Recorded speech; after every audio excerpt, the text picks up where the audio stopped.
বিশেষ করে বাসা বাড়িতে পোলাপান যখন 8-10 বছরের পোলাপান থাকে রোজার অভ্যাস করে, তাই না? আজকাল অবশ্য অনেক অভিভাবক আছে পোলাপানের রোজা রাখায় না, বরং পোলাপান রোজা রাখার জন্য কান্নাকাটি করে, আমি সারি খাবো, আমার ভোর রাতে ডাকি দিও। বাপমা বরং বলে না না দরকার নাই, তোমার কষ্ট হবে। ঠিক না বেঠিক? আমাদের বাপমা যারা আমাদের বয়সী আছেন, যারা 40, 45, 50 বছর বা আরো বেশি বয়স পাইছে, আপনাদের ছোটবেলার কথা চিন্তা করেন তো। ছোটবেলায় আপনাদের রোজা রাখার জন্য বলা লাগতো না, মা বাপ বরং ডেকে ডেকে উঠে রোজা রাখাইতো। আর এখন বাপ মা পোলাপান রে এত আদর করে রোজা রাখতে দেয় না। বাবা রোজা রাখলে তোমার শরীর খারাপ হবে। আমি বলি শুনেন, পোলাপানকে এইরকম অতিরিক্ত আদর করে, আদর করা ভালো কিন্তু অতিরিক্ত আদর করে পোলাপানকে এক একটাকে ফার্মের মুরগি বানাইতেছেন। সব পোলাপান আজকাল কিসের মতো হয়? ফার্মের মুরগির মতো, নাদুস নুদুস, কিন্তু না বুদ্ধি শুদ্ধি আছে না শরীরে সেরকম শক্তি। আমরা ছোট থাকতে এই সমস্ত পোলাপানের চাইতে বহুত বেশি শক্তি ছিল আলহামদুলিল্লাহ। দৌড়াদৌড়ি করতে পারতাম, ছোটাছুটি করতে পারতাম, গোল্লা চুট খেলতে পারতাম। এখন পোলাপান, শহরের পোলাপান গ্রামের পোলাপানের সাথে লাগাই দেন, পিঠে ভূত বানা গেলেন। অতিরিক্ত আদর করে আপনি ছেলেকে ধ্বংস করছেন। মনে রাখবেন, ভোগ করার জন্য যোগ্যতা লাগে না। ভোগ তো গরু ছাগলও করতে পারে, কুকুর শুকুরও করতে পারে, পশু পাখিও করতে পারে। ভোগ করার জন্য যোগ্যতার প্রয়োজন হয় না, ত্যাগ করার জন্য যোগ্যতার প্রয়োজন হয়। বাচ্চাকে ত্যাগ শিখান, ভোগ শিখানোর দরকার নাই। ওর জীবনে সবকিছু ব্যাটে বলে হয়ে যাবে, জীবনের সবকিছু মসৃণ হয়ে যাবে, এটা জরুরি না। অনেক কিছু তার জীবনে বাধা আসবে। তাকে কষ্ট করা শিখান, তাকে পরিশ্রম করা শিখান, তাকে ত্যাগ করা শিখান। ক্ষুধার যে কি কষ্ট এটা তাকে বুঝান, তাহলে গরিব মানুষদের কষ্ট সে বুঝবে, সে গরিবদের পাশে দাঁড়াবে। আর শুধুমাত্র সারাদিন খাওয়াইয়া পড়াইয়া ওরে ফার্মের মুরগির মতো বানাবেন, ওর নাদুস নুদুস সবে ঠিক আছে, কিন্তু ত্যাগ শিখবে না, সে মানুষের কষ্ট বুঝবে না। মানুষের কষ্ট যখন বুঝবে না, এই বাচ্চা বড় হয়ে তার বাপমার কষ্ট সে বুঝবে না। ঘরে ঘরে আজ অমানুষ তৈরি হচ্ছে, এই জন্য মা বাপ তাদেরকে স্যাক্রিফাইস শিখায় না। মনে রাখবেন, রোজা রাখলে বাচ্চা মরে যাবে না। পৃথিবীতে একটা ঘটনা ঘটে নাই যে রোজা রাখে, রোজা রাখার কারণে বাচ্চা 10 বছর 12 বছরের কিশোর রোজা রাখছে তাই মরে গেছে। শুনছেন কোনোদিন আপনারা? মরবে না। বরং রোজার কারণে মানুষ স্বাস্থ্যগতভাবে আরো ভালো থাকে, আরো ভালো থাকে। যদি স্বাস্থ্যের ক্ষতিও হয় তো আমার আল্লাহর জন্য আমি করব। এই বাচ্চা একসময় রোজা রাখা শিখবে। অভ্যাস যদি না করান তাহলে সে শিখবে না। এই অমানুষ হয়ে কিয়ামতের ময়দানে আপনাকে টেনে টেনে এই বাচ্চা জাহান্নামে নিবে, যে আমার মা বাপ আমাকে দুনিয়াতে বহু কিছু শিখাইছে, রোজা শিখাই নাই, নামাজ শিখাই নাই। তো যাই হোক, যেটা বলতেছিলাম, 8-10 বছরের বাচ্চা, কিশোর পোলাপান, একটা বাসায় যদি 2টা ছেলে রোজা রাখে, ধরেন 2টা বাচ্চা আপনার, একটার বয়স 8 আর একটা বয়স 10, দুটোটা মিলে রোজা রাখছে। রোজা রাখার পর সাধারণত একটু বয়স যেগুলোর বেশি হয়, মানে 10-12 এরকম, তাদের মধ্যে ওই যে বাদরামিটা শুরু হয়, বাদরামি দুষ্টামিটা শুরু হয়।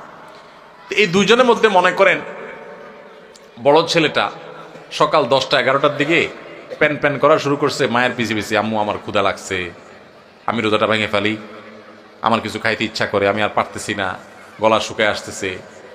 মনে করেন ও একটু প্যান প্যান শুরু করছে, বাপের পিছে, মায়ের পিছে, দাদির পিছে, সবার পিছে পিছে ঘুরে। তো বাপমা যখন দেখে যে অনেক বেশি জ্বালাতন করতেছে, তো প্রথম হয়তো বোঝানোর চেষ্টা করে, একটু কষ্ট করো, একটু সবর করো। যখন দেখে না ও বেসবর মানবেই না, তখন বাপমা যদি বলে ঠিক আছে আচ্ছা যা খা, তাহলে ও রোজাটা ভেঙে ফেললো। মনে করেন 10 বছরটা রোজাটা ভেঙে ফেললো, 8 বছরটা মনে করেন রোজাটা কষ্ট হচ্ছে তারপরে সে রাখছে। এরকম হয় না অনেক সময় করে? আচ্ছা, যে রোজাটা ভেঙে ফেলছে ওর ভাগ্যে কি খানা জোটে? 10টা-11টার দিকে রোজা ভাঙছে, মনে করেন 12টার দিকে রোজা ভাঙছে, তখন তার ভাগ্যে কি খানা জোটে? মুসলমানের ঘরে রমজান মাসে সকাল 10টা-11টা কি ধরনের খানা থাকে? গরম ভাত থাকে না? কি থাকে? বাসি ভাত। আর সাহারিতে যে মাছ রান্না করা হয়েছে, একদম পেটির টুকরা, ভালো ভালো টুকরাগুলো সব থাকে, থাকে লেঞ্জা, মাথা, হ্যাঁ, ছোটখাটো টুকরা, কাঁটা কুটা, এগুলা বাসি তরকারি, তাই না? আর গোশতের পাতিলেরও একই অবস্থা, বাইসা বুইসা সব সাহারিতে খায়া হাড্ডি হুড্ডি, চর্বি চারবি এগুলা থাকে। যেই ছেলেটা রোজা ভাঙে ও কিন্তু খাইতে পারে, এটা ঠিক যে ও খাইছে, খায়া পেটটা ভরে ফেলছে, ও এখন খুব সুখে আছে। কিন্তু কি খায় পেট ভরছে? বাসি খাবার। মনে রাখেন কিন্তু এটা কাজ আছে সামনে। বাসি খাবার খাইলো, তাই না? বাসি খাবার খায়া এবার ও লাফাচ্ছে, দৌড়াচ্ছে, খেলতেছে, কারণ তো খাইছে, পানি পান করছে, রোজা ভেঙে ফেলছে, ও তো এখন সুখ। আর ছোট যেটা 8 বছরের, ওর কি অবস্থা হয়? কথা বলেন, ওর অবস্থা কি? সময় যত বাড়তে থাকে তার কষ্ট বাড়তে থাকে। 12টা বাজে, 1টা বাজে, 2টা বাজে, আস্তে আস্তে মুখটা শুকায় আসে। খেয়াল করেন না? মুখটা শুকায় আসে। ছোট মানুষ, বলতেও পারে না, সইতেও পারে না, এদিকে রোজা আছে।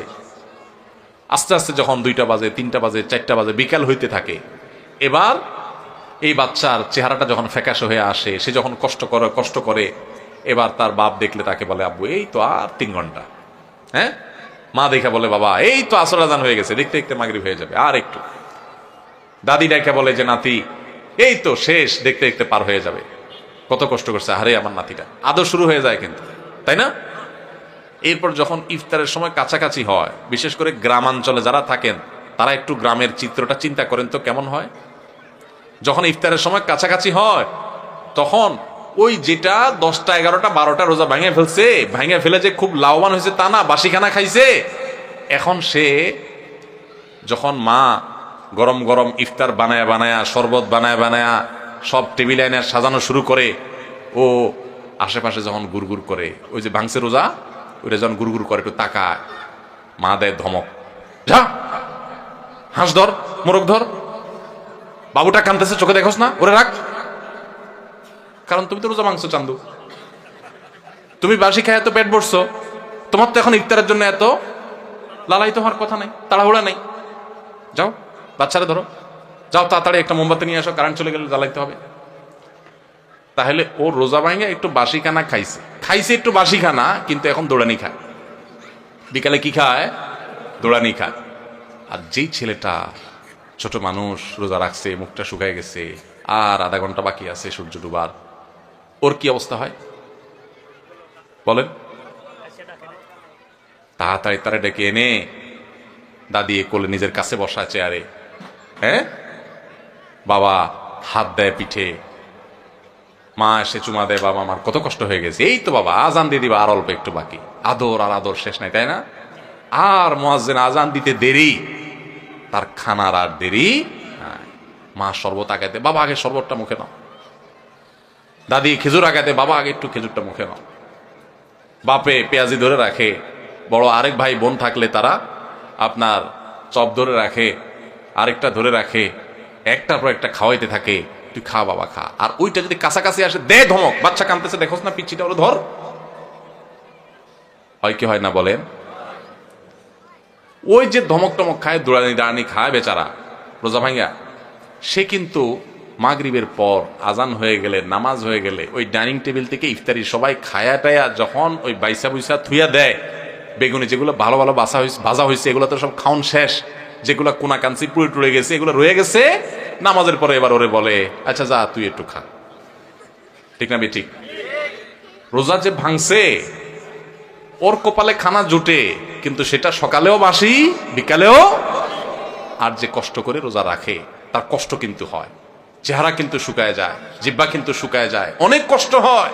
কিন্তু কষ্ট করে যদি সে রোজাটা রাখতে পারে শুধুমাত্র, তাহলে সূর্য ডুবার আগে থেকে তার আদর শুরু হয়, মায়া শুরু হয়, কদর শুরু হয়। সূর্য ডুবার পর তার তার খানার খানা, আদর আর আদর, যত্ন আর যত্ন।